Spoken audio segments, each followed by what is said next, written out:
여러분, 우리는 계속해서 이 창세기의 말씀을 살펴보고 있는데, 그 믿음의 조상 아브라함의 아버지 데락, 어느 날 이 가나안 땅으로 가고자 하는 그런 비전을 품고 가족들을 데리고 함께 떠나서 중간 지점인 그 하란까지 갔습니다.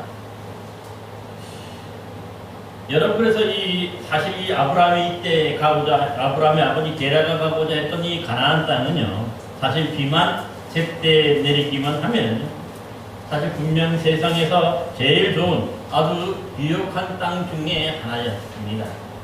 그래서 이 근동 지방의 사람들은요, 이 가나안 지역이 너무나도 좋다고 여겨서 그 지리적 그 모양이 마치 이 초승달처럼 이렇게 생겼다고 해서 우리 여러분들 세계사 시간에 혹 배웠을 수도 있는데, 비옥한 초승달 지대다, 그렇게 얘기할 정도로 아주 좋은 땅이었음이 틀림이 없었던 것을 볼 수 있어요.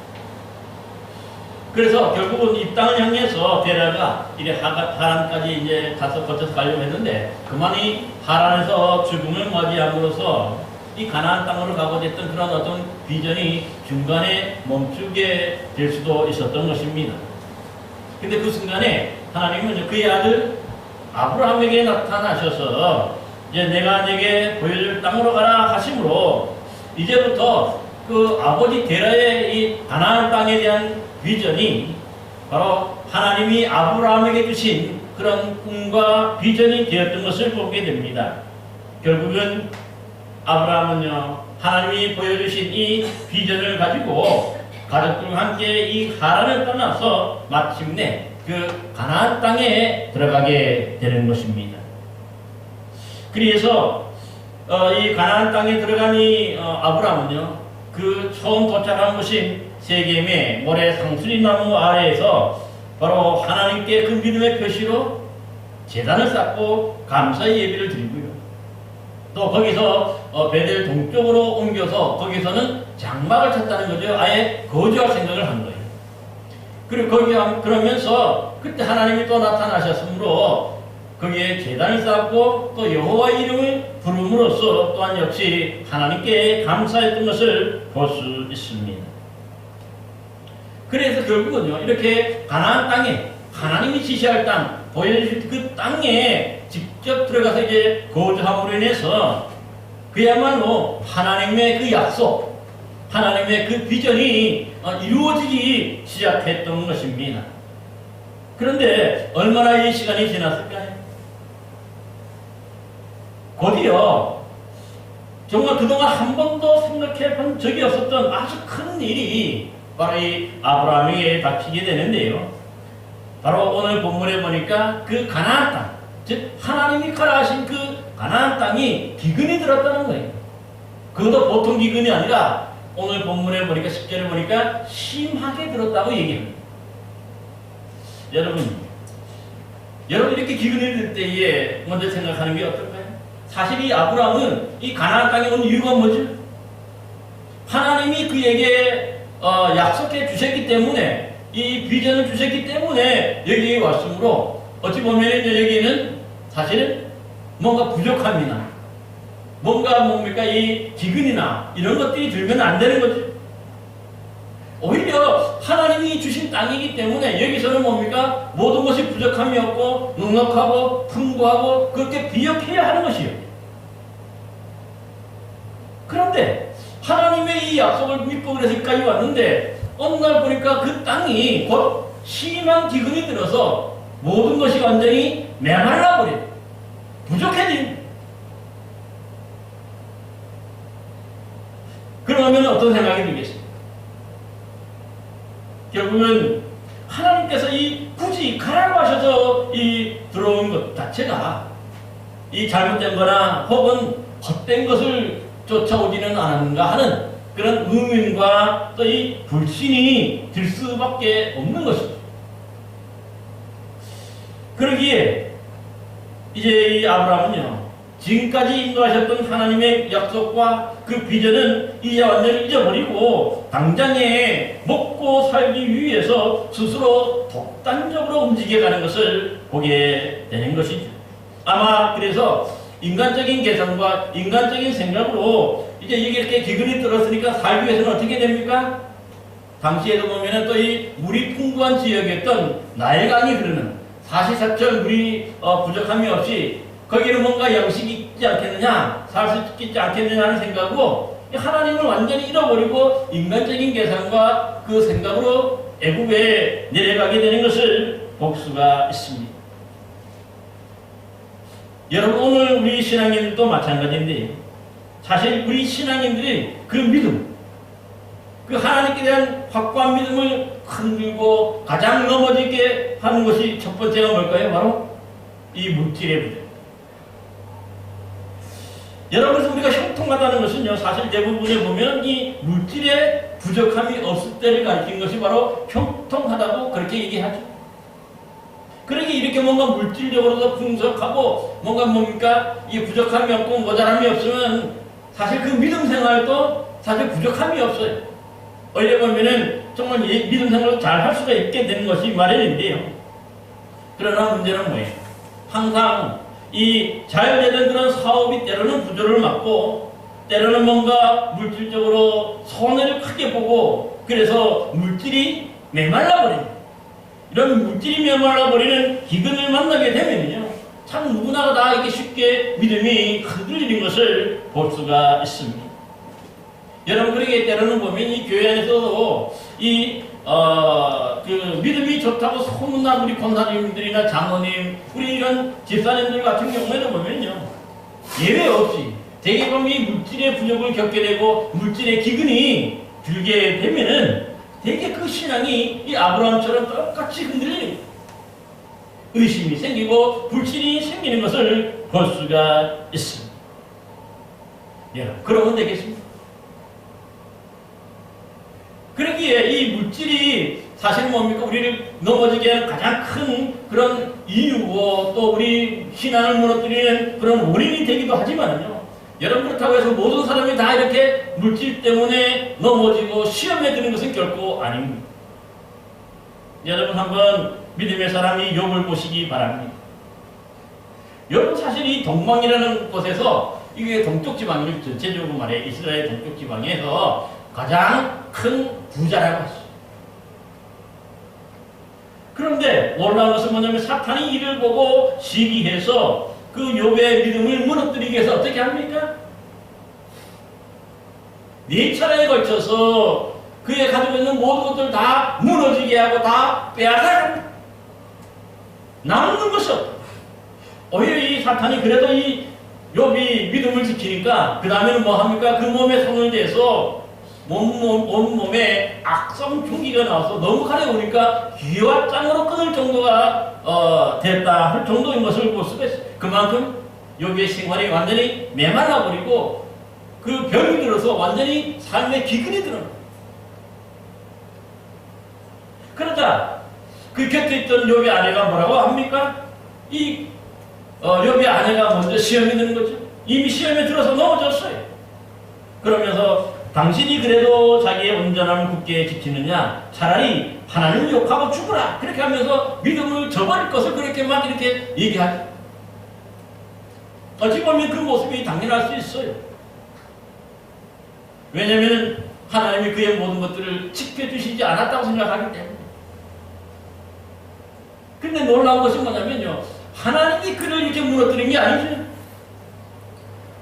지금 이 기근을 통해서, 이 물질적인 부족을 통해서 물질을 없애는 사람이 누가 없앴습니까? 하나님이 없앤 게 아니라 사탄이 없애는 거예요. 사탄이 그의 믿음을 흔들고 사탄이 그의 믿음을 넘어뜨리기 위해서 사탄이 바로 이렇게 그 모든 걸 다 빼앗아가고 무너지게 하고 그렇게 하는 것도 아닙니까? 근데 그걸 잊어버려요. 여러분, 그러기에 이때 욥은 그의 아내에게 어떻게 대답합니까? 그대의 말이 한 어리석은 여자의 말 같도다. 우리가 하나님께 복을 받았은즉 화도 받지 않겠느냐? 참 중요한 말씀이죠. 이게 믿음이잖아요. 하나님이 나에게 복을 주셨는데 또 한편은 때로는 뭡니까? 화도 주신다고 하는 것을 그가 고백하는 거예요. 근데 여기 하나 틀린 게 있어요. 사실 하나님 우리에게 화를 주시지는 않아요. 누가 화를 준 거예요? 사단이 바로 우리의 믿음을 흔들고 사단이 바로 우리를 넘어뜨리기 위해서 우리에게 화를 가지고 온 것입니다. 우리의 모든 것을 빼앗아서 우리가 완전히 메말라버리고 우리의 삶이 심한 기근이 들도록 만든 것을 볼 수가 있는 것이죠. 그래도 그럼에도 불구하고 이 욥은요, 이 사단의 시험에서 어떻게 합니까? 끝까지 믿음을 지키고 견고하게 지킴으로 나중에는요, 갑절의 복도 받게 되는 것을 볼 수가 있어요. 그러니까 어렵고 물질적 흔들다 그래가지고 다 무너지는 게 아니라 이렇듯 끝까지 욥처럼 신앙 지키고 믿음 지킬 때 하나님이 갑절의 복을 다 해주시는 그런 축복을 받은 사람도 분명히 있음을 기억하시기 바랍니다. 그러므로 저와 여러분도 모두가 이런 뭔가 물질이 모두 메말라 버리는 이런 심한 기근이 들었다 해서 믿음을 저버리고 애국으로 옮겨가는 이런 아브라함의 믿음을 본받지 말고요. 이때는 정말 욥처럼 끝까지 믿음으로 이기고 승리하는 우리 믿음의 욥의 믿음을 본받아서 여러분도 모두가 믿음으로 승리하는 복된 성도들 되시기를 간절히 축원합니다. 여러분, 그런데 이것도 한 가지는 뭐냐면요, 하나님이 주신 이 약속의 땅에 대해서 자신이 기대한 바와는 달리 심한 기근이 들었다 해서 이렇듯 뭔가 믿음을 저버리고 애국으로 옮겨가는 이 아브라함에게 그에게 꽃길만 있었을까요? 결코 꽃길이 아닙니다. 오히려 더 큰 어려움과 더 큰 불행이 연이어 닥치는 것을 볼 수가 있습니다. 사실 이 기근을 피해서 애국으로 가던 아브라함이 생각할 때에 뭔가 이 아무도 아는 사람 한 명 없는 아주 낯선 것이기 때문에 당연히 거기 가면은 자신의 목숨을 위협받을 수가 있게 되는 거죠. 그래서 자신의 아내에게 한 가지 제안을 합니다. 사례, 당신이 너무 이쁘고 아리따움으로 사람들이 당신을 빼앗기 위해 나를 죽일 수도 있으니 부부가 아니라 우리 사이를 오빠와 누이 사이로 하자 하는 것입니다. 여러분, 세상에서요, 다른 사람에게 결코 양보하거나 내어주지 말아야 하는 것이 있는데 바로 누굽니까? 자신의 아내잖아요. 자신의 남편 아닙니까? 세상의 모든 것들이 다 빼앗기고 다 없어졌다 하더라도 적어도 뭡니까? 이 부부만큼은요, 서로가 서로를 지켜줘야 되잖아요. 그런데 뭔가 낯설어지고 이렇게 위험한 일이 많았다고 해서 어떻게 합니까? 자신만이 살기 위해서 뭡니까?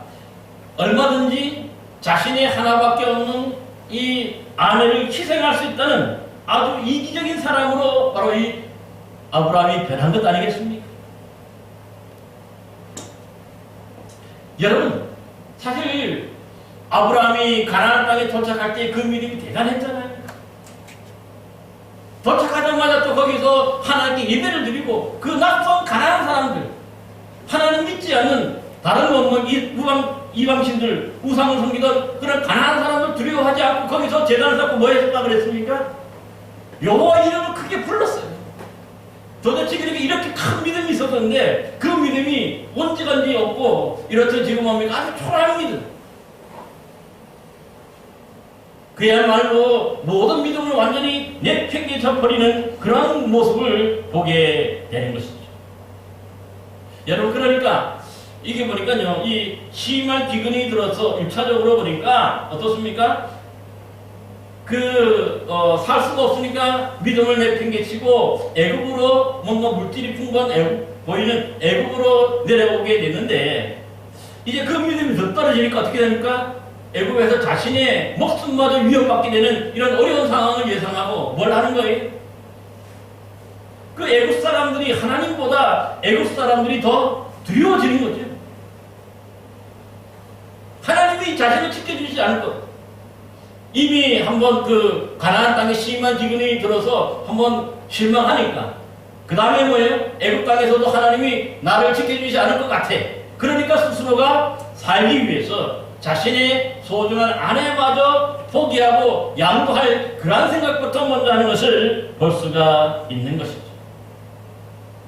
여러분, 그런데요, 사실 이런 일들은 어떻습니까? 우리가 결코 일어날 일을 바라지 않고 또 바라지 않는 그런 무섭고 두려운 일이 이상하게도요, 꼭 현실로 다가오게 되는 것이죠. 그러기에 아브라함 일행이 이제 이 애굽에 막상 도착하였을 때에 애굽 사람들도 이 아브라함의 아내 사레의 시임이 아름다움을 보았다 그랬고요. 또 애굽 왕 바로의 고관들도 그 아름다움을 칭찬했다고 합니다. 그래서 그러자 이 애굽의 왕이었던 바로가 그 아름다운 사례를 자신의 궁전으로 끌어들이게 되는데, 이때에 보면요, 뭔가 이 사례를 끌어들이기 위해서 뭔가 힘과 권력으로 강제로 끌어들인 것은 아니에요. 어떻게 합니까? 아주 넉넉한 그런 재물을 뭡니까? 대가를 지불하고 합법적으로 어떻게 보면은 사례를 자기진의 궁으로 데려오는 것을 볼 수가 있는 것이죠. 여러분, 여기서 우리가 한 가지 생각해 볼 것이 뭐냐면요, 여러분, 이 사례가 아무리 이쁘고 아름다워도 그렇지요, 이미 65세가 넘은 여인이, 왜냐하면 아브라함보다 10살이 적거든요. 그러니까 아브라함이 75세의 가나안 땅에 들어갔으니까 최소한 사례의 나이가 65세는 넘었다는 거죠. 그러니까 65세가 넘은, 이미 그 당시의 나이로 보면 이미 늙어가는 그런 몸이죠. 뿐만 아니라 이미 결혼 정년기라 하는 것도 훨씬 이렇게 뭡니까? 지난 그런 여인이잖아요. 이미 한물 간 여인이잖아요. 그럼에도 불구하고 어떻게 뭡니까? 그렇게 반했길래 이 모든 엄청난 재물을 대가로 지불하고서라도 이 나이 많은 여인, 이 여인 사례를 자신의 궁으로 끌어들이게 되는 것입니다. 오늘 본문에는 심히 아름다움 때문이라고 얘기했는데, 사실 그래요. 이 사례는요, 비록 임신하지 못하는 그러한 모임이지만은요, 분명한 것은 아직 65세가 넘었어도 아직도 먼 남성들을 유혹할 만한 엄청난 그런 매력을 가지고 있는 그러한 여인이었다는 것을 우리에게 보여주고 있는 것입니다. 특별히 여기서 강조하고 싶은 게 뭐냐면요, 하나님께서 바로 그러니까 아브라함과 사례를 선택하고 부르셨죠. 그리고 그들에게 그 민족을 이루게 했다고 하는 그런 약속을 해 주셨어요. 그러니까 하나님의 이 부르심 자체가 사례가 그저 그런 여인은 아니었다는 거죠. 분명한 것은요, 하나님께서도 이 사례를 부를 만큼, 택하여 부를 만큼 그에게는 나름대로의 그런 큰 매력이 있었던 것을 볼 수가 있고, 이 하나님의 선택하심이 결코 틀리지 않았다 하는 것을 보여주기 위해서 이렇게 하는 것이죠. 그런데 놀라운 것은 뭐냐면요, 이 아브라함이 아무리 자신이 볼 때도 아름답고 매력있고 이렇게 소중한 여자라 할지라도, 아무리 그래도 그렇지요, 어떻게 자신의 하나밖에 없는, 결코 그 무엇과도 바꿀 수 없는 자신의 아내를 이렇게 쉽게 내어줄게 되는 것일까요? 아마 먼저 요구하지도 않았는데 스스로 먼저가 내어준 거예요. 이 모습 자체가 뭐냐면은 하나님이 지금 계심을 믿지 않는 이런 불신의 상태에 빠졌기 때문에, 하나님이 지켜주시지 않고 보호해 주실 것을 뭡니까? 믿지 못하니까, 불신이 생기니까 자신만이라도 인간적인 계산으로 살고자 해서 살아남기 위해서 바로 소중한 그런 자신의 아내마저 내팽개치고 포기하는 그런 어리석은 사람이 되는 것을 보게 되는 것이죠. 그것도 이제 어떻습니까? 그냥 내어준 게 아니라 합법적으로 엄청난 재물도 받았기 때문에 더 이상 이제 사례를 구하려고 해도 구할 수가 없는 그런 마지노선을 넘어버려요. 더 이상 그런 걸 이제 사례는 완전히 빼앗길 위기에 처하게 됩니다. 여러분, 그런데 여기서 사람들이 생각할 수 없는 아주 놀라운 일이 일어납니다. 그리고 본문 11절에 보니까 뭐라고 기록합니까? 여호와께서 아브라함의 아내 사레의 일로 바로와 그의 집에 큰 재앙을 내리셨다, 이렇게 말씀합니다. 그러니까 즉시로 이 바로 왕은 또 이 아브라함을 불러서 내가 어찌하여 나에게 이렇게 행하였느냐, 내가 어찌하여 그를 내 아내라고 내게 말하지 아니하였느냐? 내가 어찌 그를 누이라고 하여 내가 그를 데려다가 아내를 삼게 하였느냐? 내 아내가 여기 있으니 이제 데리고 가라. 그렇게 얘기합니다. 여기 보니까 하나님이 그에게 내린 재앙을 통해서 결국은 뭡니까? 바로 왕이 생각할 때에 사례는 뭔가 임자가 없는 그런 여인이 아니라 아브라함의 아내라는 걸 분명히 깨닫게 되었다는 뜻이죠. 알게 되었다는 것. 하나님이 그걸 재앙을 통해서 바로에게 알려주셨다. 이걸 통해서도 우리가 알 수 있는 게 뭐예요? 사실은 뭔가 이걸 먼저 내주지 않아도 되는데 하나님이 지금 계신데 그걸 믿지 못하니까 자신 스스로를 지키고 자신 스스로 살아남기 위해서 그 소중한 아내를 뭡니까? 쉽게 포기하고 쉽게 내어준 그런 어리석은 사람이 되는 것을 볼 수가 있는 것이죠. 그런데 그러면 하나님께서는 왜 이렇게 재앙을 내리셔서 이 사례를 구원해 주신 걸까요? 이 믿음도 없고 그렇게 잘됐다, 이거 고사하다 그렇게 할 수 있는데 왜 하나님이 그냥 내버려 두지 않고 바로 이렇게 사례를 때문에 그를 구원해 주시는 걸까요? 사실 이 시기는 보면요, 이 아브라함의 믿음 때문에 하나님이 구원해 주시는 것은 결코 아닙니다. 이때 하나님이 이 사례를 구해 주시는 분명한 이유는 뭐냐면요, 하나님께서 그를 아브라함과 사례를 이미 택하였기 때문에, 그리고 그들에게 약속하셨다. 근데 만약 이때 이 사례가 만약에 이 범해져서 바로 왕의 아내가 되거나 하면은 어떻습니까? 하나님의 약속이 깨지게 되는 거죠. 하나님이 그들에게 분명히 약속하셨던 이 자손과 땅에 대한 그러한 약속이 바로 다 깨어지고 무산이 되기 때문에 그 약속을 지키기 위해서 하나님은요, 아브라함의 믿음과는 전혀 상관없이 바로 이 위기의 순간에 사례를 구원해서 아무도 손대지 못하게 하고 결국 구원해서 그를 내보내는 것을 보게 되는 것이죠. 그렇습니다. 때로는 이렇게요, 우리가 불신한 가운데 있지만 하나님이 우리에게 약속하신 것 때문에 우리의 약속을 지키시기 위한 그 하나님, 신실하신 하나님은요, 이렇듯 놀라운 그런 역사 개입하심으로 말미암아 충분히 구원하고 또 그를 바로 이 약속을 이어가도록 그렇게 말씀하시는 것을 보게 되는 것이죠.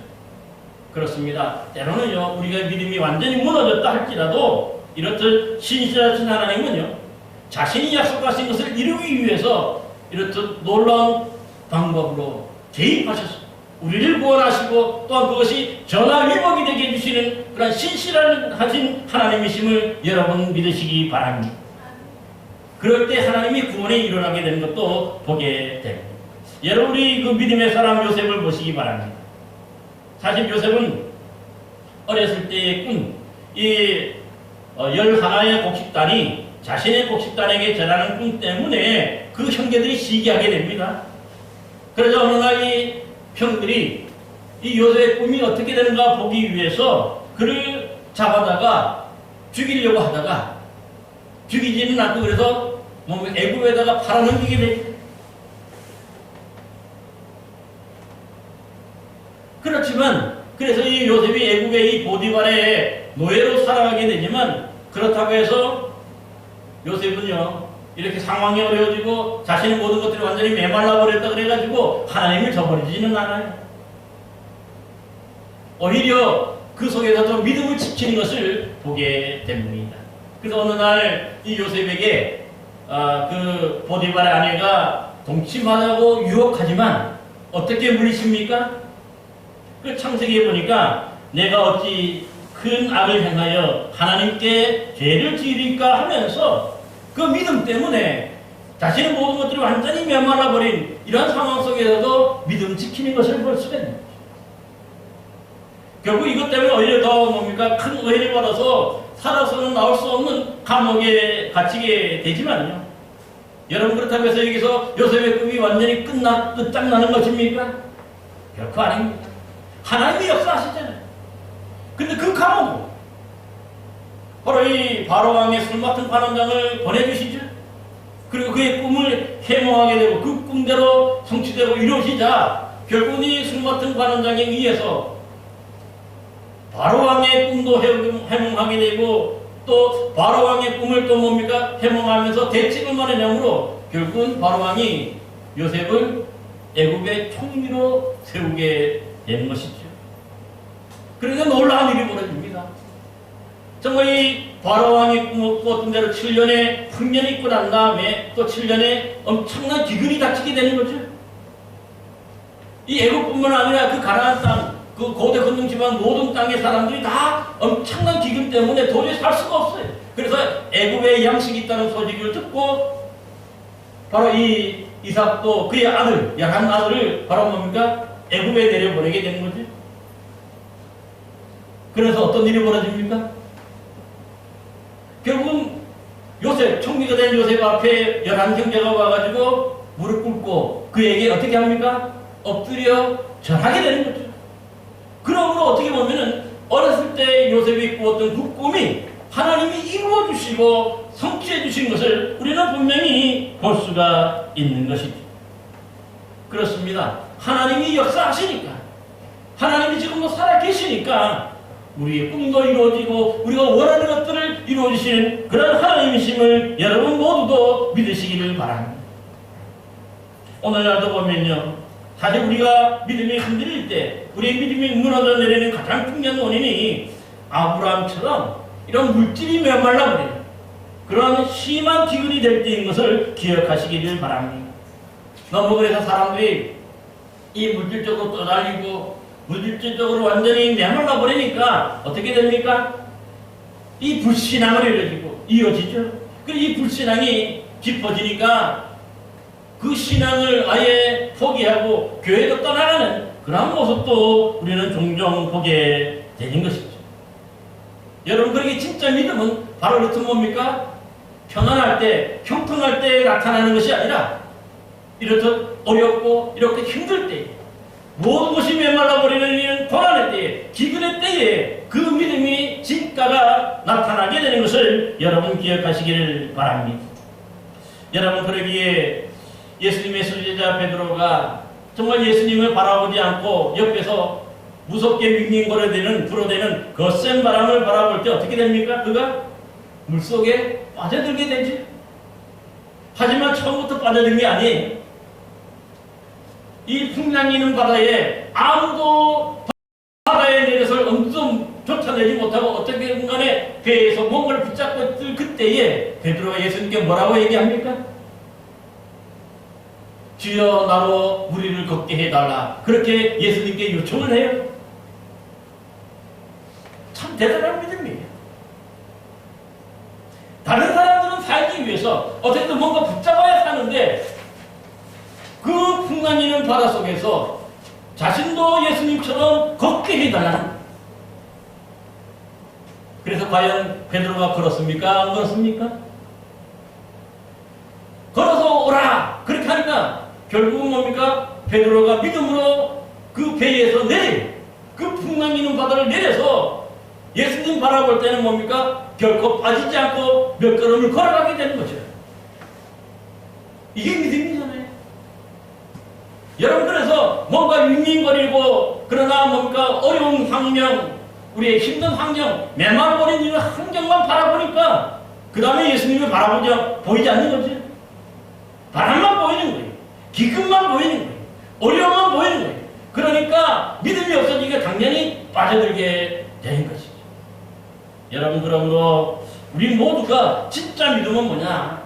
이렇듯 두렵고 우리를 무섭게 만드는 이런 어려운 환경을 바라보는 것이 아니라 그 속에서도 끝까지 우리의 구원자 되시는 주 예수 그리스도를 바라보고 그 분을 향해서 나아가는 것, 이게 진짜 믿음인 줄로 믿습니다.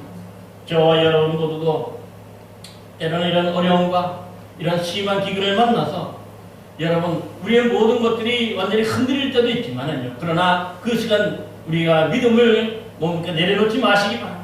끝까지 믿음을 지킨 요셉이나 이런 믿음의 사람들, 신앙의 선조들을 본받아서 저와 여러분 모두도 하나님이 주시는 더 큰 은혜와 더 큰 복을 누리는 여러분 되시기를 바랍니다.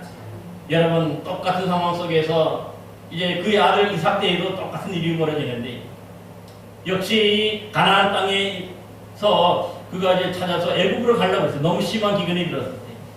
그럴 때 그의 아들 이삭은 어떻게 합니까? 음성을 듣고 애굽으로 내려가지 말라는 그 음성을 듣고 그가 애굽에 내려가지 않아요. 여러분, 그래서 그러다 이삭이 죽었을까요? 완전히 망했을까요? 아니, 오히려 이삭은 하나님의 말씀대로 그 가나안 땅에 머무니까 이 기근이 통해서 그가 망하고 죽게 되는 것이 아니라, 그 뒤에 보면 바로 뭐라고 하냐면은, 한 해 동안 농사를 지었는데 거부가 됐다. 상상할 수 없는 만큼의 어마어마한 그런 복을 누리게 되는 그런 이삭의 모습을 봅니다. 여러분, 오늘 우리는요, 이렇듯 뭔가 어려울 때에 인간적인 계산으로 움직이지 말고 아브라함의 아들 이삭처럼 똑같은 어려움을 당했을 때 하나님의 말씀을 따라서 그 땅의 믿음의 자리에 머물 때에 하나님이 거부가 되게 해주시고 하나님이 갑자기를 내주시는 그런 은혜가 있다는 것을 여러분 기억하시기를 바랍니다. 저와 여러분 모두도 이런 어려운 날에 모든 것이 메말라버리는 삶의 기근이 들 때에도 그 믿음 놓지 말고 끝까지 믿음 지키고 또 그 신앙의 자리를 지킴으로 하나님이 주시는 은혜의 복을 충만하게 받아 누리는 귀한 성도들 되시기를 간절히 기원합니다. 기도하겠습니다.